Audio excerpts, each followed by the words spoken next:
The moment someone can control your emotions, they no longer need to control anything else. Most people don't realize this is happening until they're lying awake, replaying a conversation that ended hours ago. Maybe it was a criticism, a rude comment, or a single sentence that somehow stayed with you all day. You tell yourself to move on, but your mind keeps returning to it. You imagine different responses. You replay every detail. And without noticing, one small moment starts taking up space in your entire day. At first, it feels like you're simply reacting, like anyone would. But sometimes emotional reactions do something unexpected. They hand your attention to the very thing that disturbed you. And attention is powerful, because whatever holds your attention often ends up influencing your mood, your energy, and even your peace. Many people experience this. A stranger's opinion feels heavier than it should. A disagreement follows them long after it's over. A single negative interaction overshadows 10 positive ones. Not because they're weak, not because they're overly sensitive, but because emotions are designed to grab our attention. They're like an emergency alarm. The louder the feeling, the harder it becomes to ignore.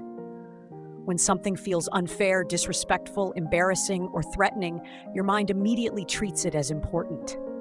And that's actually a very human response. The feeling itself isn't the problem. The problem begins when the feeling takes control of where your attention goes. Imagine your emotions as passengers in a car. They point out danger. They warn you when something matters. But when they grab the steering wheel, the journey becomes much harder. A comment becomes a distraction. A disagreement becomes a mental burden. A person's behavior begins deciding how you feel.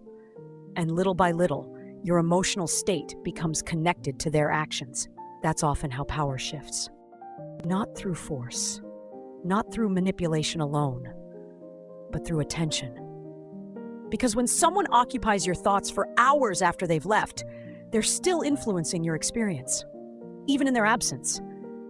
It's a little like carrying a heavy backpack that nobody can see. The longer you carry it, the more exhausted you become. But here's something important. Your emotional reactions usually come from a part of you that is trying to help. Maybe it's protecting your dignity. Maybe it's protecting your sense of fairness. Maybe it's protecting your need to feel understood. The reaction has a purpose. It isn't something to be ashamed of. Being affected by things doesn't make you weak. It doesn't make you immature. It simply means you're human. The goal isn't to stop feeling. The goal isn't to become emotionally numb.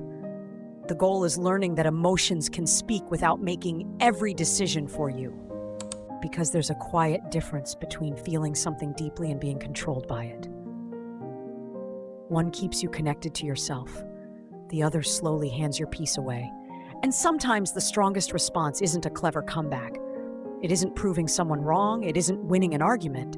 Sometimes it's refusing to let one moment decide the rest of your day.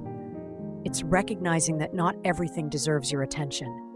Not every opinion deserves your energy. Not every comment deserves a permanent place in your mind. When you begin to understand this, something starts to change.